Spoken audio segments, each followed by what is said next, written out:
Ya, Kapolri kemarin sudah dipanggil DPR dan terus menyatakan komitmennya untuk bersih-bersih di tubuh Polri dan bukan pencitraan. Dapatkah komitmen Kapolri ini terwujud?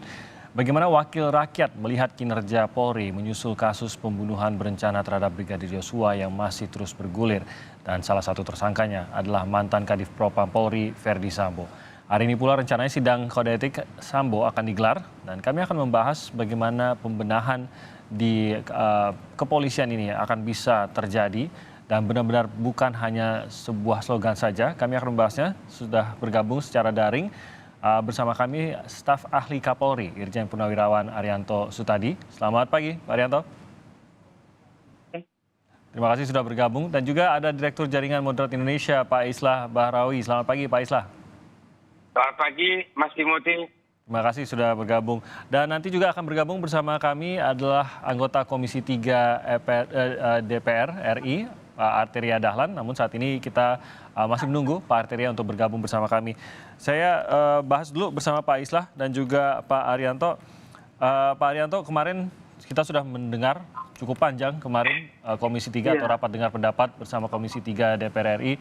Kalau Pak Arianto, Anda pasti mengikuti juga poin-poin yang sudah dibicarakan di dalam RDP tersebut dalam semangat membenahi kepolisian menggunakan momentum kasus yang melibatkan puluhan anggota polisi ini dan juga beberapa jenderal khususnya Verdi Sambo di sini. Apa yang bisa dilakukan oleh kepolisian untuk mendapatkan kembali kepercayaan masyarakat pasca kasus ini? Ya, ini satu kasus yang menurut saya polisi perlu berterima kasih juga ya.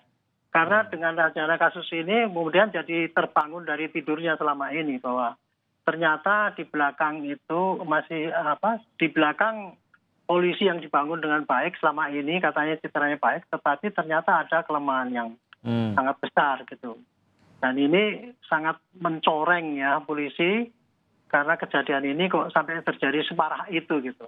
Kelemahan terbesarnya itu apa Pak Arianto kalau yang tersoroti oleh kasus ini? Kelemahan terbesar adalah pengawasan internal. Pengawasan internal sangat besar sekali, walaupun pengawasan itu kan sudah dibikin berlapis-lapis ya.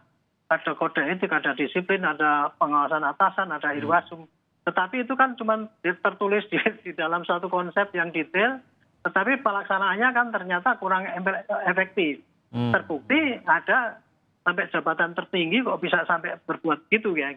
Apalagi ada loyalis-loyalis yang ke bawah itu dengan salah loyalnya itu sehingga akhirnya terjerumus sekarang dalam suatu tindak yang mereka sendiri belum tentu ikut-ikut mempunyai niat gitu.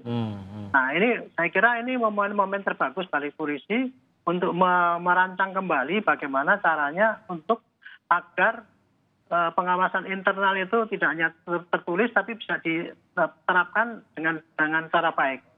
Termasuk juga misalkan rekrutmen itu kan, jenjang karir. Sudah ada asesmen Pak, ada asesmen, kemudian ada psikologi dites dan sebagainya.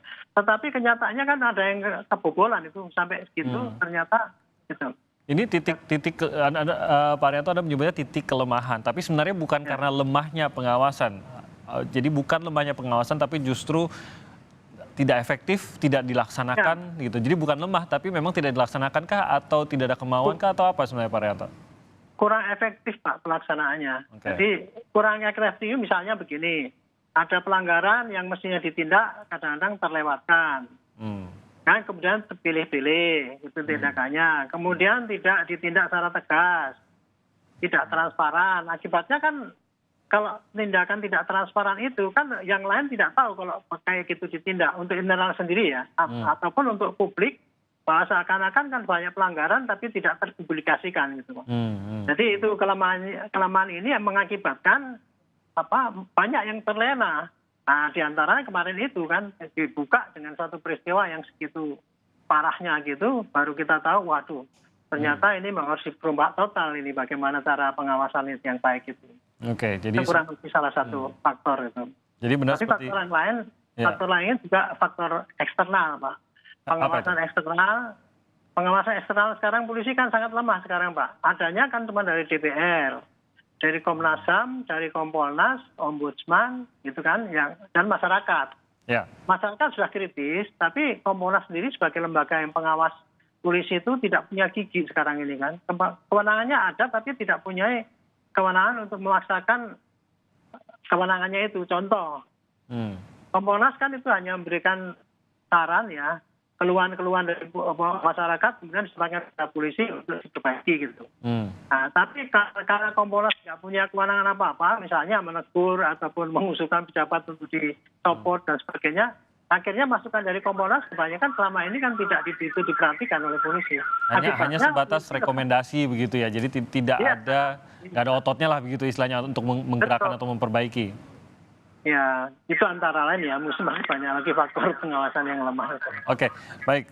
Saya ke Pak Islah dulu. Kalau Pak Islah, kalau yang Anda soroti apa dari sepanjang kemarin itu kelemahan-kelemahan yang masih didapati ataupun pelanggaran-pelanggaran baik besar atau kecil yang masih didapati di dalam kepolisian ini disoroti sekali oleh para anggota DPR. Kalau Anda sendiri terkait juga dengan kasus yang dikatakan Kapolri menjadi pil pahit. Tadi Pak Arianto juga mengatakan bahwa sebenarnya ini sedikit banyak perlu berterima kasih juga, harus menjadi momentum bagi kepolisian untuk membenahi diri. Tapi sorotan Anda apa yang seharusnya menjadi hal yang harus paling diperhatikan oleh Kapolri dan jajarannya untuk memperbaiki citra kepolisian di mata masyarakat? Baik, makasih Mas Timothy. Jadi kalau kita lihat timeline-nya kan yang menjadi petaka dan kemudian menjadi clue kepada kita bagaimana kondisi internal Polri ini kan sebenarnya 10 hari pertama nih, kurang lebih 10 hari pertama ya. Ketika Verdi Sambo masih belum dinonaktifkan, dan disitulah kemudian dia menyeret-nyeret dan melakukan intervensi terhadap proses-proses crime scene investigation, termasuk juga proses lidik-sidiknya. Nah, dari sini kemudian kita bisa memetakan bahwa betapa bahwa di dalam internal Polri itu ada capacity building yang harus dibenahi. Ada raja-raja kecil yang bisa dilihat secara struktur di situ, betapa powerfulnya seorang Kadipropam di situ. Kadipropam ini membawahi Paminal juga. Dia membawahi proses-proses lidik-sidik dari Provos misalnya. Nah, ini kan justice system, internal justice system yang dikuasai satu divisi ini membuat kemudian ada raja kecil di dalam yang disebut oleh Pak Mahfud MD itu mabes dalam mabes. Lagi-lagi tidak transparan juga, gitu ya. Ini membuatnya tidak transparan bagi publik. Betul, dan kemudian ini menyeret beberapa penyidik dari Polda Metro, dari internal Bareskrim juga, termasuk juga dari Paminal dan Propam. Ini menunjukkan betapa powerfulnya jabatan itu yang kemudian bisa melakukan intervensi ke segala arah.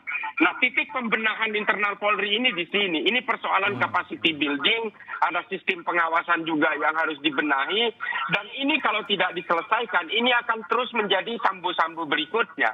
Nah, ini memang menjadi PR besar, dan dari kasus ini kemudian membuka kita bahwa hari ini tidak bisa kita pungkiri, polisi hari ini betul-betul selama ini berfokus terhadap law enforcement, bukan crime prevention. Dari sinilah kemudian terciptalah diagram-diagram itu, meskipun kita tidak bisa menjadikan ini rujukan, tapi kita tidak bisa memungkiri bahwa terjadi transaksi-transaksi dalam berbagai perkara misalnya.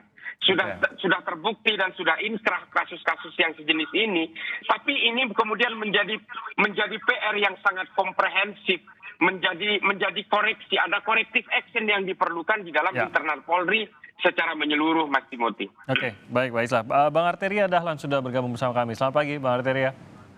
Selamat pagi, Assalamualaikum. Waalaikumsalam, Bang Arteria.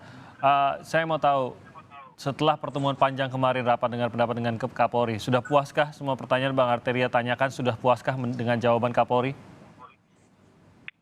Ya, kalau ditanya puas tidak puas, ya kalau boleh dibilang angka itu ya masih 7 lah itu ya. 7 dari 10. Tapi kan nawa itu atau niat baik Pak Kapolri. Apa itu?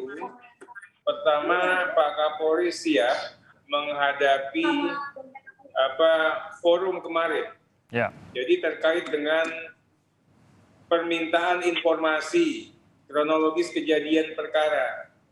Kemudian respons yang diambil, kebijakan dan alasan kebijakan itu diambil, ya tanpa kami minta, semua sudah tertuang di dalam materi yang disampaikan Pak Kapolri secara tertulis. Kedua, kami juga mengapresiasi memang, kalau memang bagus ya harus kita apresiasi, terkait dengan nawaitu, sikap itikat baik untuk membuka setuntas-tuntasnya dan mengusut setuntas-tuntasnya dengan kematian Brigadir J. Apa itu? Terkait dengan pembentukan tim sus yang secara kepangkatan dan jabatan anggota tim sus itu tidak bisa diintervensi oleh Pak Sambo. Artinya memang yang dicari objektif. Pembentukan Irsus yang langsung nakodai oleh Mas Agung, Pak Irwasum, yang juga tidak bisa diintervensi oleh Pak Sambo, secara pangkat maupun secara jabatan. Yang ketiga, kami juga mencermati pelibatan Kompolnas dan Komnas HAM. Yang kita tahu Kompolnas ada Pak Mahfud MD. Ya. Komnas HAM itu di kilometer 50 pendapatnya berbeda dengan pendapat Polri. Tapi utamanya adalah dari sekian itu kita apresiasi bahwa institusi Polri lah yang pertama kali ya mengatakan skenarionya Pak Sambo itu keliru. Yang benar adalah skenario hasil pemeriksaan tim sus dan Irsus Polri. Jadi Polri mengkoreksi dirinya sendiri ya secara sadar ya dan tidak malu-malu itu. Ini yang kita apresiasi. Nah, berikutnya kami juga dalam rapat itu meminta dua hal. Pertama, bagaimana proses penyelesaian ya kematian Brigadir J ini diselesaikan dengan mengedepankan konsep negara hukum. Apa itu? Supremasi hukumnya harus jalan. Artinya hukum harus ditegakkan ya kepada siapapun dan terhadap fakta hukum apapun. Yang kedua, equality before the law. Semua pihak ya diperlakukan sama. Bintang 2, anak-anak alumni Akpol, yang orang biasa, semua kita perlakukan sama di mata hukum. Yang kedua, kita pastikan due process of law-nya jalan. Yang saat ini kan teman-teman bisa lihat, pemirsa Kompas TV, bahwa sekarang sudah ada pelimpahan tahap 1 untuk kasus Sambo dan untuk kasus obstruction of justice. Mudah-mudahan bisa tahap 2 dan bisa kita sidangkan dan berakhirlah masalah ini.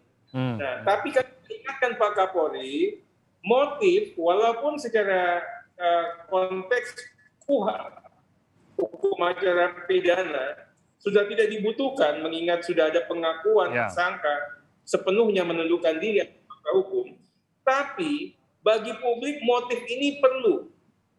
Bagi institusi perlu. Kenapa? Agar tidak lagi ada hoaks, tidak lagi ada orang yang sengaja iseng melempar-lempar. Ada yang namanya Polri begini, Polri begono, ada 303, ada mafia dan sebagainya. Nah, kalau kasus ini selesai, tidak ada panggung. Jadi setidaknya panggung Brigadir J ini tidak dimanfaatkan oleh pihak-pihak lain untuk melakukan kepentingan-kepentingan lain selain pengusutan tuntas kasus Brigadir J. Apa contohnya? Isu penggantian Kapolri. Apa contohnya? Ada mafia di Polri. Apa contohnya? Ada mafia tambang. Kan lucu sekali. Kita lagi fokus urusan Brigadir J. Ya. Sekarang ini orang Brigadir J sudah terlupakan. Tapi bergeser ke tempat yang lain. Makanya selesaikan secara tuntas dulu. Berarti yang diomongkan tadi tidak dibahas.